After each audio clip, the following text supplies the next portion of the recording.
আমি নিয়মিত নামাজ পড়ার চেষ্টা করি, কিন্তু মোবাইলে নাটক সিনেমা দেখতেও ভালো লাগে, মাঝে মাঝে দেখি। প্রশ্ন হলো, আমার নামাজ আল্লাহ তাআলা কবুল করবেন কিনা? মৃত ব্যক্তি যদি কোনো দেনাপানা থাকে, সেটা কি তার জন্য জানাজার পূর্বে মিটিয়ে দিতে হবে? ফজরের নামাজ জামাতে আদায় করতে না পারলে ওই সময় বাড়িতে আদায় করা সম্পর্কে জানতে চাই। ফজরের নামাজ যদি আপনি জামাতে আদায় করতে না পারেন, তাহলে সেক্ষেত্রে বাড়িতে আপনার যারা আছেন আত্মীয় স্বজন, আপনার বউ বাচ্চা, তাদেরকে নিয়ে বা যারা আছে তাদেরকে নিয়ে জামাতে আদায় করবেন, একা একা করবেন না। আর এটা মাঝে মধ্যে হতে পারে, নিয়মিত যদি এটা হয় তাহলে আপনি ভালো মুসলমান হতে পারলেন না। ফজরের নামাজ জামাতের সাথে যারা হাজির হয়, এরা হলো ওই এলাকার ওই মহল্লার ক্রিম মুসল্লি। ক্রিম মুসল্লি বুঝছেন? সবচেয়ে ভালো মানের মুসল্লি, ভালো মানের ইমানদার মুসলমান। যে মুসলমান ফজরের নামাজে হাজির হয়, যে মুসলমান অন্য ওয়াক্তে হাজির হয়, ফজরে হাজির হয় না, বুঝতে হবে এই মুসলমানে কি আছে, ভেজাল আছে। এই জন্য এ ক্লাসের মুসলমান হইতে হলে ফজরের জামাতে হাজির হইতে হবে। হঠাৎ একদিন আপনার মিস হতে পারে, এখন রাত 12টা পর্যন্ত যদি মোবাইল আর ফেসবুক টিপাটিপি করেন, তাহলে ফজর নামাজ চাইলেও জামাতে পড়তে পারবেন না। এই জন্য আগে আগে ঘুমাইতে হবে। আগে ঘুমানো স্বাস্থ্যের জন্য উপযোগী, সুন্নাহ সম্মত। দেরি করবেন না। মোবাইল টিপাটিপি করেন, দিনের বেলায় করেন। শয়তান দেখবেন মোবাইল টিপার মধ্যে সবচেয়ে বেশি মজাটা দেয় রাতে, ঠিক না? বিশেষ করে বিছানায় শুইবেন আর মোবাইলটা একটু আধা ঘন্টা 1 ঘন্টা টিপবেন না, এটা তো হতেই পারে না, ঠিক না? ঠিক মোবাইলে মোনাজাত ধরে, মোনাজাত বুঝেন, এইভাবে 2 হাত দিয়ে ধরা মোনাজাতের মতোই তো। এরপরে টিপতে স্ক্রল করতেছেন, কোথায় যাচ্ছেন, কি খুঁজতেছেন নিজেও জানেন না, আঙ্গুল খাওয়ার অবস্থা ঘষতে, ঠিক না? এই যে রাতে বেশি মজা লাগে মোবাইল টিপতে, কারণ ইবলিসের টার্গেট হলো, তার প্ল্যান হলো, তার মিশন হলো আপনার ফজরটা ধ্বংস করা। সেজন্য রাত্রে যদি যত দেরি করে শোয়াইতে পারে সে আপনাকে, তত তার উপকার। আপনি ভোর রাতে উঠতে পারবেন না, কষ্ট হবে। এই জন্য রাতে তাড়াতাড়ি শুইতে হবে। ফজর নামাজ কখনো মিস হয়ে গেলে বাসায় যারা আছে তাদেরকে নিয়ে জামাতের সাথে নামাজ পড়বেন, একা পড়বেন না। কারণ জামাতের সাথে নামাজ পড়লে একা নামাজ পড়ছে এতে 27 গুণ বেশি সওয়াব হয়। আপনি একটা জিনিস 1 টাকা দিয়ে যদি 27 টাকার সুবিধা পান, আপনি সেটা ছাড়বেন কোনোদিন? তাহলে জামাতে নামাজ ছাড়া একা কিভাবে নামাজ পড়া হতে পারে? এই চেষ্টা আমাদের থাকতে হবে। মৃত ব্যক্তি যদি কোনো দেনাপানা থাকে, সেটা কি তার জন্য জানাজার পূর্বে মিটিয়ে দিতে হবে? মৃত ব্যক্তির কোনো দেনা পাওনা থাকলে সেটা মিটাতে হবে, পাওনাদারের পাওনা পরিশোধ করতে হবে। জানাজার আগেই করতে হবে এমন বাধ্যবাধকতা নাই। অনেক সময় দেখা যায় পাওনাদার দূরে আছে বা এই মুহূর্তে মিটমাট করা সম্ভব নয়, তাহলে আপনি লাশ দাফন করার পরে করলেন হবে, কিন্তু আপনি যদি আগে করতে পারেন, সেই সুযোগ থাকে, অবশ্যই আগে করবেন। আর পরে করলেও আদায় হবে, কিন্তু এটা করতে হবে। অনেক সময় দেখা যায় একটা মানুষ মারা গেছেন, তার দেনা আছে, দোকানে বাকি আছে, এগুলো দেওয়ার খবর নাই, 40 খাওয়া নিয়ে টানাটানি, ঠিক না? ঠিক যেটা ফরজ সেটার খবর নাই, যেটা শরীয়ত করতে বলেছে সেটা করে না, যেটা করতে বলে নাই সেটা নিয়ে টানাটানি। আপনার বাবা মারা গেছেন, উনি দেনাদার, পাওনাদারের কাছে ওনার পাওনা আছে, উনি ঝুলে আছেন, আল্লাহর কাছে পাকড়াও, কারণ পাওনাদারের পাওনা আছে, সেটা দেওয়ার খবর নাই। আপনি ওই মানুষ খাওয়ায় বেড়াচ্ছেন। মানুষ খাওয়ানো গুরুত্বপূর্ণ না পাওনাদারের পাওনা পরিশোধ করা গুরুত্বপূর্ণ?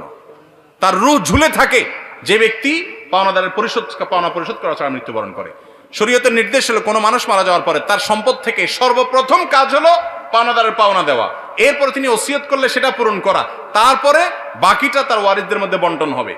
এখন আমাদের ওইগুলোর কোনো খোঁজ খবর নাই, যেটা শরীয়তে বলে না ওইটাকে সবচেয়ে গুরুত্ব দিয়ে করি। আল্লাহ আমাদেরকে বোঝার তৌফিক দান করুন।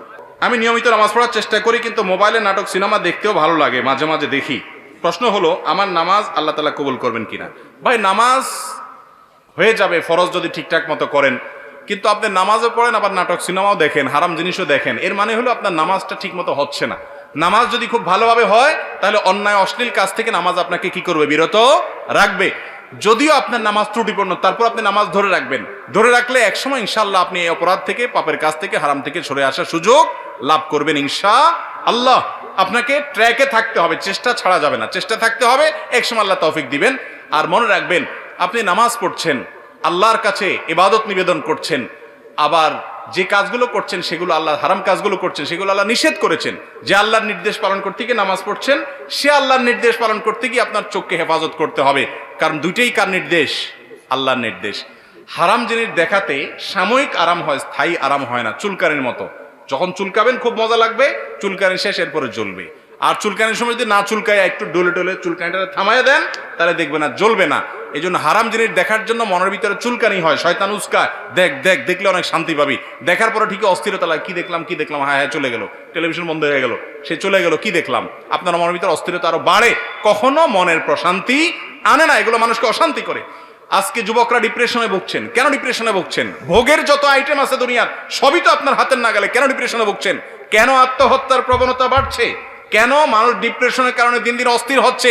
কেন মানসিক রোগী তরতর করে বেড়ে চলেছে? মূল কারণ হলো শান্তির ট্র্যাক থেকে সরে গেছে। শান্তি ভোগের মধ্যে নাই, শান্তি নাটক সিনেমায় বুধ হওয়ার মধ্যে নাই, শান্তি মাদকের বোতল হাতে নেওয়ার মধ্যে নাই, শান্তি জেনার মধ্যে নাই, শান্তি চোখের জেনার মধ্যে নাই, শান্তি দুনিয়াতে ভোগ আনন্দের মধ্যে নাই। শান্তি হলো আল্লাহর আনুগত্যের মধ্যে থেকে যতটুকু বৈধ ভোগ আছে ততটুকু করার মধ্যে। যে ব্যক্তি বিবাহের মাধ্যমে তার যৌন চাহিদাকে পূরণ করে এবং হালাল পথ ছাড়া হারাম পথে যায় না, আল্লাহ তাআলা তাকে শান্তি দেন। যে অশান্তির পথে যায়, হারাম পথে যায়, অবৈধ পথে যায়, আল্লাহ তাআলা তাকে শান্তি দেয় না। এই জন্য একের পর এক দেখবেন চেঞ্জ করতে থাকে তার লাইফ পার্টনার, কিন্তু শান্তি কোথাও পায় না, ডিপ্রেশনে ভুগতে থাকে। আল্লাহর কসম, এই দুনিয়াতে ভোগে আল্লাহ শান্তি রাখেন নাই, ত্যাগে শান্তি রেখেছেন, আল্লাহর নির্দেশ মানার মধ্যে শান্তি রেখেছেন। আলা বিযিকরিল্লাহি তাতমাইন্নুল কুলুব। যুবকরা শান্তি পাচ্ছেন না, ডিপ্রেশনে ভুগছেন, আল্লাহর ছায়াতলে আসেন। আমি শপথ করে বলছি, আপনি কোরআন হাতে নেন, কোরআন বুঝেন, আল্লাহর সাথে কথা বলেন, নামাজে দাঁড়ান, দীর্ঘ সময় কথা বলেন, সেজদায় গিয়ে আল্লাহর সাথে কানাঘুষা করেন, ভোর রাতে উঠে দোয়া করেন। আমি শপথ করে বলছি, আপনি যে শান্তি পাচ্ছেন, পৃথিবীর কোনো মিলিয়নার, কোনো বিলিয়নার সে শান্তি পায় না, সে শান্তির ধারে কাছেও যেতে পারে না যদি আল্লাহর আনুগত্য তার মধ্যে না থাকে। চেষ্টা করবো না ইনশাআল্লাহ? আল্লাহ তাআলা আমাদেরকে আমলের তৌফিক দান করুন। আমরা স্বর্ণ ও রূপার যাকাত দিয়ে থাকি। যদি ফসলের যাকাত দিতে হয় তাহলে কিভাবে দিব? কোরআন ও হাদিসের আলোকে জানাবেন। এটা নিয়ে তো দীর্ঘ আলোচনা করতে হবে। মৌলভীবাজারেই গত সপ্তাহের যে মাহফিল ছিল সেখানে বিস্তারিত আমরা বলেছি, সেটা অনলাইনে আসলে ক্লিপটা আপনারা শুনে নেবেন।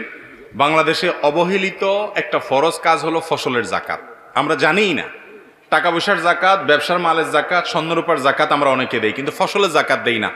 ফসল যদি কমপক্ষে 26 মণ হয়, অনেক আমাদের মতো, অনেক আমাদের মতো 16 মণ হলেই দিতে হয়। নেশাব নিয়ে একটু মত পার্থক্য আছে। 5 ওয়াসাক হাদিসের ভাষ্য অনুযায়ী ওইটাকে কনভার্ট করলে বর্তমান হিসাবে কত মণ হয় এটা নিয়ে মত পার্থক্য আছে। তো হানাফি মাযহাবের উলামায়ে কেরামের দৃষ্টিকোণ হলো 26 মণ যদি কারোর ফসল হয়, সেই ফসলটা যদি নিজে পানি সেচ দিয়ে করতে হয় তাহলে সেই ফসল থেকে 20 ভাগের 1 ভাগ যাকাত দিতে হবে। আর যদি আসমানের পানি দিয়ে হয়ে যায়, নিজে সেচের পানি দেওয়া না লাগে, তাহলে সেক্ষেত্রে অর্থাৎ পয়সা খরচ না হয় সে ফসলের পানি দিতে গিয়ে, তাহলে সেক্ষেত্রে 10 ভাগের 1 ভাগ, অর্থাৎ 100 কেজি হলে 10 কেজি, আর 20 ভাগের 1 ভাগ মানে 100 কেজি হলে 5 কেজি। এই পরিমাণ ফসলটা গরিবকে দিয়ে দিতে হবে, যাকাতের হকদার মানুষকে দান করে দিতে হবে। আমরা ওই আলোচনা বলেছিলাম, বাংলাদেশে যেই পরিমাণ ফসল একটি বছরের স্বাভাবিক বছরে হয়, সেই ফসলের যদি ওসর দেওয়া হয় ঠিক মতো, অর্থাৎ এটার যে যাকাত, এটাকে ওসর বলা হয়, সেটা যদি দেওয়া হয় ফসলের যাকাত, তাহলে সেক্ষেত্রে ফিগারটা আমার এই মুহূর্তে মনে আসছে না, সম্ভবত 5,000 কোটি টাকা মূল্যের ফসল দান করা হয়। খাদ্যের যে অভাব দরিদ্র মানুষের মধ্যে আছে এটা দূর হয়ে যাবে। তো যাই হোক, যাদের এই পরিমাণ ফসল হয়, যাদের কম হয় তাদের দিতে হবে না। এই পরিমাণ যাদের হয়, নেশাব পরিমাণ যাদের হয়, যতবার এই ফসল হবে এই ফসল থেকে আপনি গরিবকে ওই পরিমাণ দান করে দিতে হবে। আমরা অনেকে হয়তো এমনিই দান করি, কিন্তু যাকাত হিসাবে দান করি না, এটা বড় ভুল। এই ফরজটা আমাদের অনেকের আদায় হয় না। বিস্তারিত জানার জন্য ডক্টর আব্দুল্লাহ জাহাঙ্গীর রাহমাহুল্লাহর ওসর বাংলাদেশে ওসর ও যাকাত বইটা আপনারা কালেকশন করে নিতে পারেন। আর অনেক বই আছে এরকম, সেই বইগুলো নিতে পারেন, এগুলো অনেক দরকারি। এবং যাকাত, এই যাকাতটা আদায় না করলে আল্লাহর কাছে জবাবদিহি করা লাগবে। এটা অবহেলিত ফরজ, আমরা জানিই না বাংলাদেশের মানুষ। এটা নিয়ে আলোচনা, পর্যালোচনা হওয়া দরকার।